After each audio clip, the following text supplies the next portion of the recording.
আসলে আমরা গত 15 তারিখ যখন এই টেন্ডারটা পাবলিশ হয় তখন আমাদের উপজেলা যে পিও অফিসার ওনার কাছে আসি মোহাম্মদ রকিবুল হাসানের কাছে। আসার পর উনি বলতেছে যে এটা সার্ভারের সমস্যার কারণে লাইভে আসে নাই। তখন বললাম তো আমরা কী করতে পারি, তখন উনি বললো যে আসলে এটা আমার তো কিছু করার নাই, এটা আমাদের যে মেইন অফিস ঢাকার অফিসে বলতে পারবে, ঢাকা অধিদপ্তরের। তখন আমরা এটা নিয়ে সেটা উপজেলা ইউনুস স্যারের কাছে আমরা আবেদন করছি, ডিসি সাহেবের কাছে আবেদন করছি, তারপর যে কেন্দ্রের মধ্যে আবেদন করছি। তো আমরা এটার লাগিয়ে যাতে রিটেন্ডার হয় ওইটা আমরা চাই। এখন যেভাবে সেভাবে রিটেন্ডার হয়ে যাইতো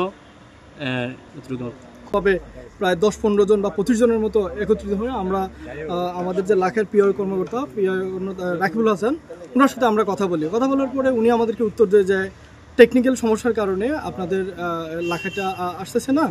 তো আমরা দেখতেছি, আমরা যে অধিদপ্তর আছে ওইখানে কথা বলে, তো এই ফাঁকে আমরা এই জিনিসটা আইনসিদ্ধভাবে লাখাই উপজেলা প্রশাসন এবং পাশাপাশি হচ্ছে অভিগঞ্জ জেলা প্রশাসক ওনার এবং ঢাকা সিপিডিতে আমরা একটা অভিযোগ দায়ের করেছি। আমরা সকল ঠিকাদারগণ আমরা আশাবাদী রাষ্ট্রের যে পরিমাণ আপনার এখানে ক্ষতি হয়েছে, বিশেষ করে আমরা প্রত্যেকটা শিডিউল কার্ডে আপনার 2.5 থেকে 4,000 টাকা পর্যন্ত, তো আমার আশাবাদী এই টাকাটা রাষ্ট্রে পাইতো, এখান থেকে রাষ্ট্র কি গেছে বঞ্চিত হয়েছে। তো আমরা আশাবাদী যে এটা রিটার্নার হবে এবং আমরা যারা সাধারণ ঠিকাদার আছে আমরা যাতে এখানে অংশগ্রহণ করতে পারি, এই হিসাবে আমি আমার অন্তত বক্তব্যটা যাতে একদম ঊর্ধ্বতন জায়গাতে পৌঁছানো হয়, আমরা সাধারণ ঠিকাদাররা এটাই কামনা করছি।